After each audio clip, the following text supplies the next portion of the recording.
Welcome back, everyone, to another reaction video. Well, our friend BlueJay has some new content we're going to take a look at today. This is how to survive the Great Depression. He is always very entertaining.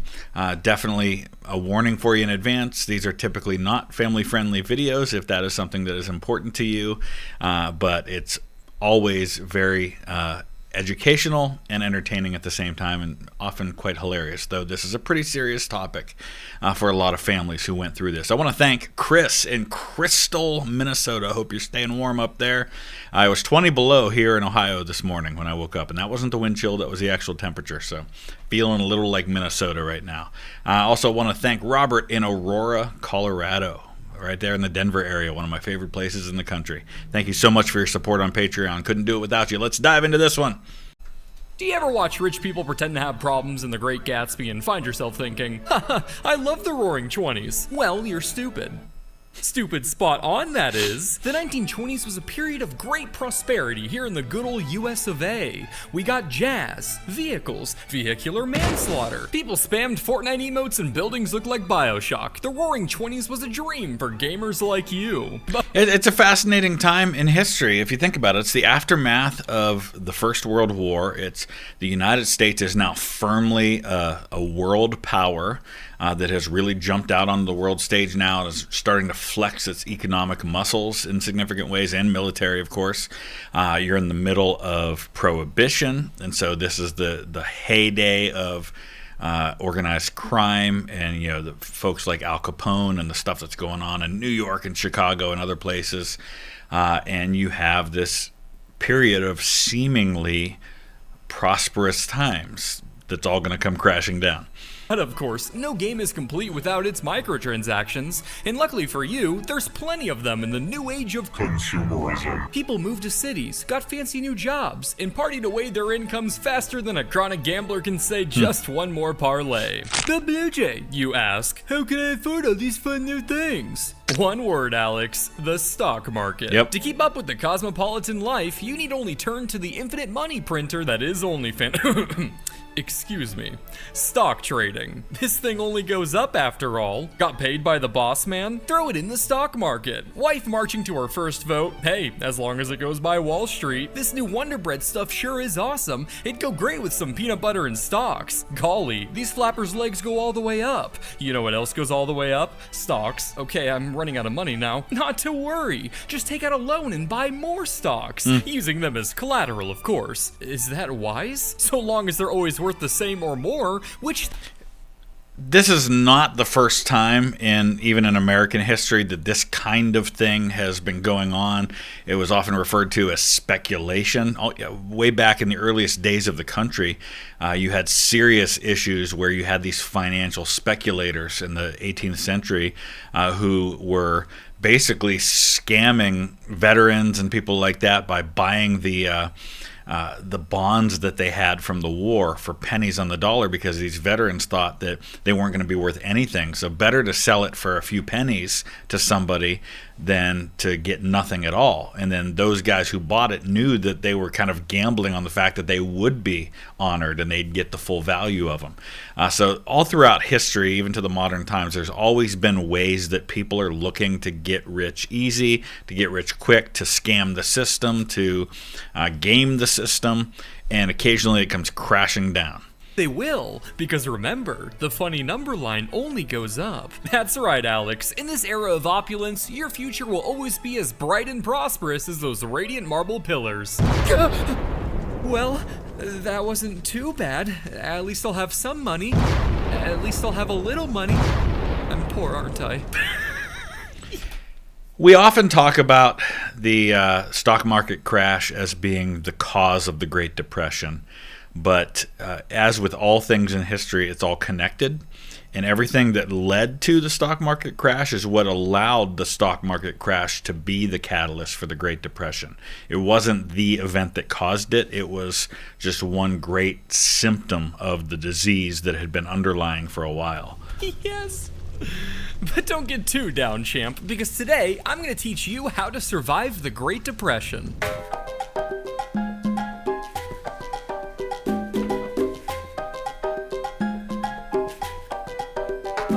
Surviving Surviving the Great Depression will be no easy feat, for not only will you have to deal with the financial disaster, but you'll also have to adjust to the cultural norms of the time. If you're trying to survive the Great Depression, keep in mind the greatness of the Depression will vary depending on the country you're in a way that's similar to selecting a video game difficulty. I find that a good rule of thumb is that how much a country suffered is inversely proportional to the quality of their bagels. The Soviet Union, they're still trying to figure out bread. Terrible bagels, Great Depression was easy mode. France, they're able to grasp the basic shape, but most of the time only get halfway there. Croissants. Decent bagels, medium difficulty.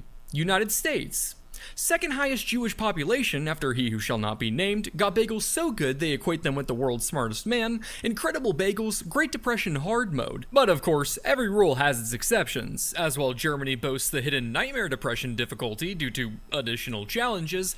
This is a great point that, especially as Americans, we tend to think of the Great Depression as an American thing. And many of the causes of the Depression are things that are connected to the United States, but it was hardly an American-only thing. And understand that for the people who were going through it, they already had something they called the Great Depression, and it happened decades earlier in the late 19th century. They had a depression then that they referred to as the Great Depression. So it was only the Great Depression until a greater depression came along. Their bagels seen as severely lacking as there was nobody around to make them. Oh my, well, I'd choose the Soviet Union then, pussy. Excuse me? I said Uti. The land of Russia was a beacon on the horizon that not even the fear of communism could extinguish. For in 1931, over 100,000 Americans applied for positions in the Soviet Union to escape their plight. Of those, 10,000 were hired, swarmed Russian cities, and kicked off their new life as American immigrants. They opened American schools, organized sports teams, and even saw baseball become a national sport in 1932. That's right, by moving to the Soviet Union, life will be pretty good in 1931 to 1937. For why I was going to say, you're under Stalin, and this is not a good time to be there. you're thousands of miles from the Great Depression, you're now at ground zero for the Great Purge. And most of these American immigrants will be swept up in mass arrests, working the gulags, or getting the Russian goodbye. Which, let's be honest, is still better than having to live eating whatever this is. Okay, never mind, I pick France. Come on, why are you wasting my time, Alex? Excellent choice. After all, what better place to experience the Depression than the world's biggest producer of it? Now, it's important to keep in mind that suffering is a matter of perspective. Yeah. For some, unemployment rates of 25% and productivity dropping by half is called an economic disaster. Yeah, so many of the jobs that people had were not affected in significant ways by the Depression, but many of those sectors were. In my own family, for example, the Depression led directly to my family's migration from eastern Kentucky to northeastern Ohio. They were working in a brickyard in Olive Hill, Kentucky. And they made their way to northeastern Ohio because there was a brickyard, Niles Fire Brick, that was basically doing the same job but could pay double the wages. And at a time when jobs were hard to come by, getting a job like that was massive. And they would even help pay their living expenses, travel expenses to move. And then you could buy everything at the company store on credit, and it would just be deducted from your next pay. So, it was kind of a scam for the company that they could just basically make all the money back. But it worked out nicely if you had one of those company jobs and you lived in a company house. Another one of my relatives, my great-grandfather, was a steel worker, and they had a house at the time that they bought in the 1920s. And for the time of the Great Depression, he was basically only able to afford to pay the mortgage interest on the house. So he wasn't paying down the mortgage at all. He was just paying the bank the interest just to keep afloat. But for an anthropology grad, that's just called Tuesday. However, statistics are just a generalization for a given population and don't apply equally to everybody. For example, many workers would lose their jobs and savings as their industry suffered and banks closed. But if you're black, your government might throw in syphilis for laughs as well. Naturally, men and women also experience different struggles in the big sad. For instance, if you're a lady, it'd be best to keep a level head through all the stress. We can't have you becoming hysterical now. Yeah, I walked in the house and she just couldn't stop freaking out. That's because you lost all our money in GameStop stocks! See what I mean, Doc? Sweetie? Look at me, look at me. How dare you! Here comes the airplane. Yeah, it's kind of they're making a joke out of it, but just that, literally that word hysteria, it comes from the same root word that hysterectomy comes from, the idea being, the lady parts. And, if you look at a list of all the things that women were treated for back 100, 150 years ago, and some of them are just ridiculous that you would think that that's something to be considered a mental illness. Women had it rough. Wow, she's way more calm. Yeah, I just kind of stab the spoon in their eye until I feel things get a little squishy and then pull it out. A lobotomy? Like a lobotomy? A what? The medical procedure? Yeah, so that was basically a procedure. They would actually stick like an ice pick or something in through the eye, and they would separate the frontal lobe from the rest of the brain. This was done to John F. Kennedy's sister. Medical? But for now, Alex, let's say you find yourself as a poor, stupid, regular man. Feels right at home, huh? Hey. Well, unfortunately for you, money doesn't grow on trees. Unless they're cola trees. And you're a soda company. Learn more in this video. Stop advertising. Never. But while not even an economic disaster can stop Americans from coughing up their last penny for a bottle of Coke, kickstarting a soda company will be quite difficult when your only down payment is pocket lint. So we gotta find you a job. If you're looking for a depression-proof industry, all you need to do is ask yourself, what can I literally not live without? There you go. A question that all of us should pretty much have the same answer to. Jack Daniels, cigarettes, diapers, and Shirley Temple movies. But careers in such sectors often required skilled labor, higher education, or being an adorable 5-year-old child. Yeah, I mean, all jokes aside, as I mentioned earlier, there are certain jobs that are still going to happen, right? You're still going to have food. You're still going to have shelter. You're going to have to be able to repair things in the house that are, essential. You're not going to be able to do luxury things. You're not going to be able to do new things. A lot of people aren't going to be buying new automobiles, for example, so the auto industry is probably going to be hurt. You're not going to be able to have a lot of new construction of new homes, so a lot of those areas are going to be hurt. All traits that, unfortunately, do not apply to you. Okay, maybe one. Aw, there's that smile. Here, take this. What? Quick, shoot the target. Now! Yeah! Oh my god. What have I done? Well, normally that'd be a cardinal sin, Alex, but in 1930s Texas, that's what we call a hard day's work. Back in the 1920s, Texas saw a boom of bandits bamboozling big bucks from banks. So, to stem the bleed of stolen cash in the thieving pockets, the Texas Bankers Association established the Dead Bank Robber Reward Program. In an attempt to incentivize civilians to take matters into their own hands, the program rewarded individuals $5,000 for every bank robber they stopped. So, you probably have law enforcement stretched to the limit. They can't cover it all themselves. And so these businesses are taking advantage of the fact that in Texas, lots of people have guns. It's formerly part of the Wild West. And I'd never heard of this, but this is kind of interesting. That's almost 95 grand today, or 379,883.04 gumballs. As you can imagine, with that much tasty taffy on the line, it was almost more profitable to loiter around and stop bank robbers than to actually do the robbing. Although the program's terms did have one catch. Got one of them bandits here for you. So where's my money? Read the fine print, buddy. So, this is going to be a little awkward. The program stipulated that the bandits must be pumped full of lead in order to earn the reward money, and the TBA really hammered home that killed part, specifying that they would not pay even a single penny for breathing ones. How long before somebody decides that an easy way to make money, and maybe I'm getting ahead of what he's about to say, is just to kill someone and claim they were robbing a bank? It's kind of like, I think back to Scotland in the period of grave robbing, when people like Burke and Hare decided that it took too long to wait for somebody to die, so why don't we hasten the process and help someone die so that we can turn in their body? Actually, when all you need for life-changing money is a dead body, smoking gun, and your pinky promise that they were a bank robber, perhaps you can start to see some flaws in this whole program. Okay, so that's $5,000 per robber. How many were there? I don't know, I lost count. What? Sweet Jesus. It was an insane heist, officer. Is that the staff? Yeah, they were all in on it. It was crazy. Help! This man is insane! He's reaching! The program was a disaster, resulting in the deaths of many innocents labeled as bank robbers for a quick buck. One time, when people are desperate, when there's no other way to get money easily, you give them an opening like that. In Staten, 3 Mexican laborers were picked up by a sheriff who promised them work if they waited outside of a bank. As they stood there, a church suspiciously caught fire across the street. With the town distracted, the sheriff and his friend rushed to the bank and shot the workers, killing 2 of them in cold blood. However, the third ended up living to tell the tale, resulting in the 2 men's arrest and subsequent confession. It makes you wonder how many times it happened and there was no one left alive to say what really happened. This guy survived, so we know that how this all went down. Interesting.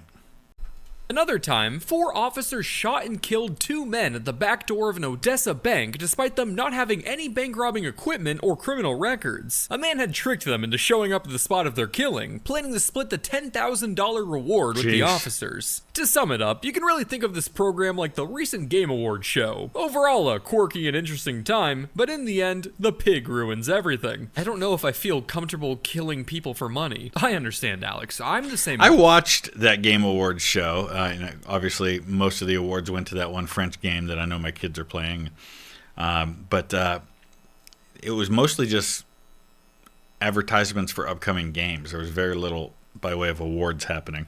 I too prefer doing it for sport. But worry not, buddy. There are still options for a boring goody two-shoes like you. If job security is your concern, it doesn't get much more stable than working for the man. And in 1935, FDR took a gander at all this homeless malarkey and was like, oh my gosh, the traffic, and established the Works Progress Administration. A part of the New Deal, but not the first New Deal, the second New Deal, or the New Deal, the WPA was a government program that employed millions of uneducated men to build public infrastructure for about $50 a month. So if you think about it, whatever your feelings on the role of government, there are certainly times in our nation's history when the government does have a greater mandate to go in and intervene in ways that it might not normally. And at a time when a lot of people aren't working, there's an opportunity there. Obviously, it's going to involve a lot of spending by the government. And therefore, because the government is spending and government is getting involved, it's going to give more power and control to the government, which is the fear some people have. But it's an opportunity for things to get done that are going to help build the infrastructure of the country at the same time as it gives people a way to work. The trouble, of course, the negative aspect to that is that sometimes once the government gets involved in something, it doesn't usually want to let go of that thing. Equivalent of $1,200 today. While not a spectacular income, it is still $50 more than you had before. Right. And you'd be doing good honest work, like building over 600,000 miles of road, 10,000 bridges, and even some iconic landmarks like the Griffith Observatory. Oh wow, well this does sound like a respectable job at least. I'm sure my local community would really appreciate the work. They sure will, especially your Japanese neighbors, who will get to admire all your hard work up close in the internment camps you build and staff for them. Oh, like a summer camp? What? No, dude, Japanese internment camps? World War II? By the way, some of this went on in World War I as well. Not necessarily in the United States, but Australia, for example, interned a lot of German Australians. Where Japanese Americans were put into concentration camps? Who's your history teacher? You! Oh, well, you should know that. Then why do you teach me pointless shit like Texan bank robber bounties? I don't know, man, because it's fun and whimsical. Come on, stop tweaking in the street. Let's take this inside your place. What place? Excellent segue, Alex. Now that we've secured you an income of questionable morality, it's time to find you a place to live. Let's say you're looking for housing in the symbolic heart of the Depression, the Big Apple. Although these days it's more the Big Frown. Okay, so where can I find a good place to rent? That's the neat part. You don't. Riding the coattails of the market crash, mass evictions, foreclosures, and plummeting housing values swept the nation, forcing millions into homelessness. And for the home full, things weren't all sunshine and roses either. 30% of New York's house population lived in deteriorating and decrepit tenements and slums. While public housing won't be a thing till later in the Depression, housing by the public was luckily in full swing. So pack your sock monkeys and greet your block junkies, you're moving into your local Hooverville. Where's that? Why, anywhere you want it to be, Alex. Hooverville homes were unique in that they only needed 3 simple ingredients: rotten wood, soggy cardboard, and diphtheria. It may not look like much, but as we've said before, suffering is a matter of perspective, and with the right spirit, gin, now you've got a 2-bedroom. Named after the good-for-nothing president Herbert Hoover, Hoovervilles were makeshift shanty towns that popped up all around the country due to the skyrocketing homeless population. So Herbert Hoover's interesting. He's one of the few American presidents we've had that had never been a general and had never had an elected office until that point. He had been Secretary of Commerce. He had had some different government jobs, but these were appointed positions. He had never run for an office of any kind and been elected to a position until he became president. He's got a remarkable story. He's definitely a very intelligent person who was good at a lot of things, but became president at a time in history when extraordinary leadership was required, and he just unfortunately was not able to provide that leadership in the way that was needed. And I think had he been president at some less desperate point in history, he might be remembered as a fairly decent president. It's just that those remarkable times, like we see in the 1850s, we see men who we see as some of the worst presidents in history, who maybe had they been president at less consequential points in American history, maybe aren't remembered so badly. Likewise, somebody like an Abraham Lincoln or an FDR, if they had been president at a time when there wasn't a national crisis going on, maybe they don't get remembered as one of the all-time greats. Ironically, many of the men forced into these hovels were laid off from construction jobs and were able to make some pretty stable accommodations. You know, for junk. So what, you're saying I should just stay plastered and enjoy my little shanty home? Fat chance. For all this talk about Great Depression, there was an ironic lack of depressants. Right. That's because for the first 4 years of it, Prohibition was still in full swing, making the importation or sale of alcohol a punishable offense. While this didn't completely eliminate the consumption of booze, it did. Right, and remember that it was the manufacture, the sale, and the distribution of alcohol that was illegal. It wasn't technically illegal to consume it. So if you had it in your possession and you were drinking it, you weren't technically breaking the law. It was just everybody who had done the work to get that to your hand that had broken the law. It make it harder to obtain, propelling gangsters like Al Capone to riches as they built their empires bootlegging booze for battered bozos. So egregiously rich did these gangsters get that Al Capone even opened a free soup kitchen in the heart of Chi-Town. I mean, with all this cash, paying for a bit of charity practically cost nothing. Because it didn't. But even with a healthy supply of happy juice, your life in a Hooverville was still bound to be quite the pain in the ass. Literally too, depending on your toilet paper.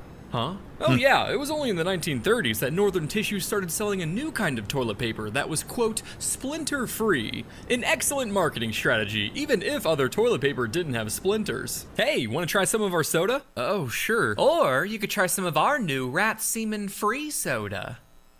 Wait, hold on now. Well, all in all, this shack isn't too bad.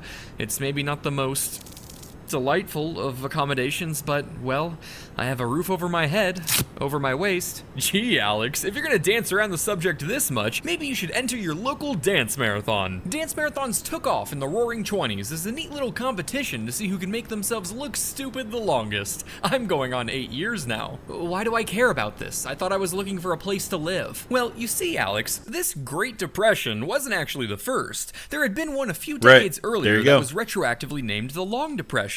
But as we all know, it's not the size of the depression that matters, it's how you use it. And sure enough, there were plenty of manipulative opportunities. $100 will buy this car, must have cash, lost all on the stock market. Yeah, I mean, people were desperate for anything to survive. You suddenly realize what matters and what doesn't. Having a nice luxury car like that doesn't matter a whole lot when you don't have a roof over your head or food for your family. For nefarious individuals to get ahead during these times. As the 1930s rolled around, these dance marathons were transformed into exploitative events, offering food and shelter to poor contestants for continuous dancing and the chance to win a large cash prize. Imagine how desperate you become in that scenario where any opportunity, whether it's murdering someone outside of a bank to claim they were a bank robber to get money, or dancing until you fall over. When you're desperate, you'll do whatever it takes. What was once a bit of quirky fun turned into straight survival strategy, and these marathons went from lasting a few hours to a few thousand. The events became a sensation, becoming so popular that even movie theaters were opposed to them as they became such a strong business competitor. And I, for one, find it just tickling to imagine people skipping out on The Avengers to go watch Timothy hit the stanky leg for a carrot. As odd as this may seem, keep in mind that laughing at the lengths poor people will go for a bit of oatmeal has been a time-tested crowd drawer for centuries. And these poor bastards had to do absolutely everything while in constant motion. So I'm guessing what we're seeing here is that one of them is staying awake. Because you see in each couple, you've got one that's kind of going asleep and the other one's holding them up. So it was probably part of the strategy of this. I'm talking moving while you eat, sleeping on your feet, shaving to the beat, screwing in the sheet. Everything from bathing to even marriage was done in full view of a live audience. And I mean everything. With only 15 minutes of rest allowed for each hour of the day, contestants mastered the art of dropping unconscious faster than meeting Bill Cosby. But sporadic sleep can only do so much for staving off psychosis. And after weeks and weeks of these conditions, you can start to imagine why these were the equivalent of Marvel movies for sadistic individuals. I wonder if Iron Man dies. Under the extreme conditions, these marathons began to take on a bit of a reality show facade. Companies would sponsor contestants, men were arrested for bigamy, and one wife even murdered her husband in a fit of jealousy. And when you're exhausted like that, when you go days and days and days without rest, you start to hallucinate, you start to get delirious. It can probably cause some really awful things to happen. Ref, do something! Disqualified! Good rhythm! Despite the atrocious conditions, you were still fed around 12 times a day, so many contestants would come out of these marathons having actually gained weight. The ones who didn't die from exhaustion, that is. Meaning you'll be in perfect shape for the involuntary fast you now have to endure, being broke and homeless again. I don't think I can do this. Then just end it all. No, not life as a whole, I mean living here. Maybe you're just not cut out for city life. What about farm life? Well, as you'd suspect, being your own boss and not having to worry about a factory's bottom line did shield you from the layoffs that plagued the common man. Now, he did make the reference to ending it all, and taking your own life was a serious thing that happened in significant numbers. There's a lot of stories that get told, I think, that maybe aren't exactly accurate about people jumping out of windows in big cities. I'm sure that did happen, but when you figure how much of a problem that act continues to be in our world, imagine how much more so at a time when people are desperate and hungry and homeless and jobless and don't see any hope. With nothing but your acres of land, your trusty hoe by your side, and your trusty hoe by your side, all you needed for success was water, sunlight, and fertile soil.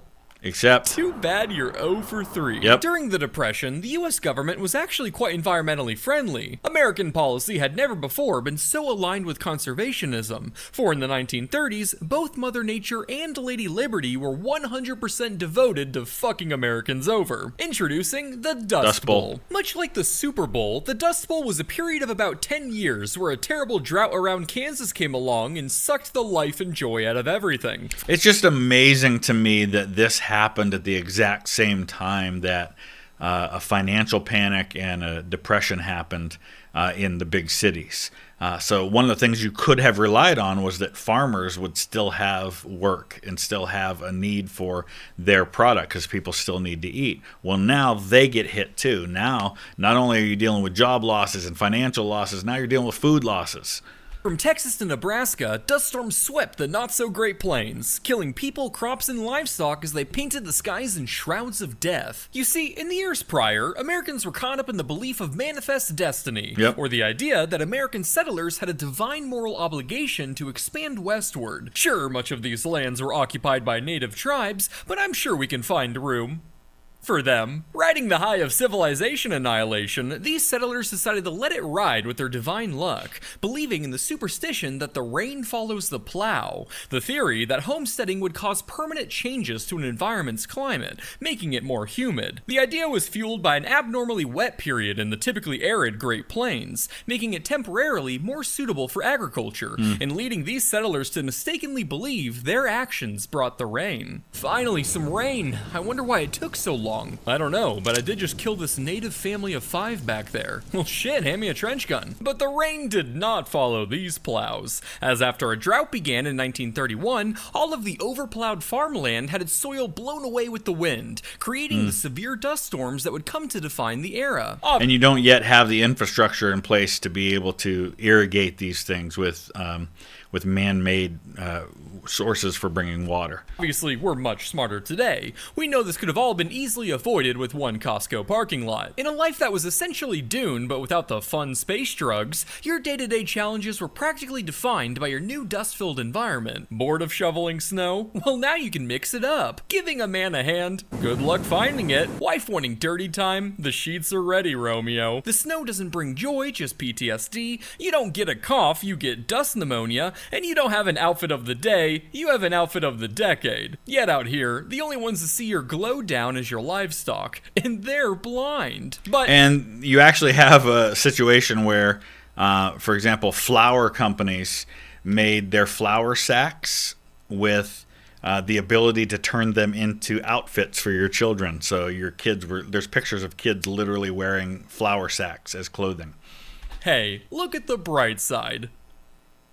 What? I'm looking. Now, to be fair, it is hard to get hit by an economic disaster when you never left one. While everyone else was hitting the Charleston without a care in the world, your 1920s were less roaring and more moaning, as the fall in food demand post-World War I had farmers in a severe crisis. So, while everyone else was getting knocked down, you were greeting them at the dusty floor. But despite all your life struggles, at the end of the day, you'll still have your family to go home to and give a big hug. And knock out with the static electricity. Holy, why would anyone want to live here? They didn't, of course. 2.5 million people would leave the Dust Bowl states in the That's an iconic photograph right there that you'll see all the time in connection with this period. 1930s and one of the biggest migrations in American history. Gosh, that poor old lady looks like she's been through a lot. She's 32. Jesus Christ. So whether living in the sticks or a musty pile of bricks, your Great Depression life is bound to be quite the challenge. But life, my dear Alex, is like a pendulum. For while times are hard now, they will be prosperous again. All you have to do is buckle down, find some shelter, and survive until the 1940s. Oh wait, what happens in the 1940s? Get drafted, and then survive the world's deadliest war. So, what do you think, Alex? Ready to face this depression head on? No, I give up. What? You win. Do whatever you want to me. I can't take this anymore. No, you're supposed to freak out and scream. That's your thing. Wait, come back! It wasn't all bad! Putt-Putt blew up, we got Social Security, life expectancy increased due to lower air pollution and traffic. All right, as always, BlueJay does a great job with trying to bring humor and kind of a light attitude towards what sometimes can be a pretty difficult topic. But the way I often think of this is to just lay out what it must have been like for someone that was born, say, in the 1890s. You are born into the time of the horse and buggy, into a world where people are just starting to use the telephone. You have the first powered flights happen. The automobile is just becoming a thing as you're growing up. Radio is invented. And then in your late teens and early 20s, there is a great war. And you probably, if you were born in the 1890s, have a decent chance you ended up fighting in what became known as World War I. And at the end of that, you have a global pandemic that kills maybe 5% of the world's population that we call the flu pandemic. In the aftermath of that, you have what we call the Roaring 20s. But depending on where you are, it wasn't necessarily roaring. If you were German, it was awful. And then you have the 1930s, and you have the Great Depression. And in the aftermath of that, you go through the Second World War.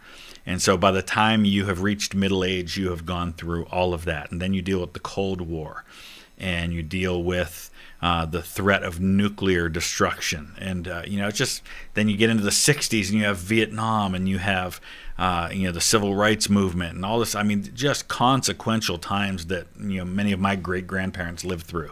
I can't imagine. Comparatively, I feel like we've got it pretty easy. Now, some of you might disagree with that, but that's just how I see the world. But I'll put the link down in the description. If you have not seen BlueJay before, you can check him out. And I will add this video to the playlist of all of the BlueJay reactions I've done in the past. And I'll pin that playlist down in the comment section below so you can check it out. Thanks for watching.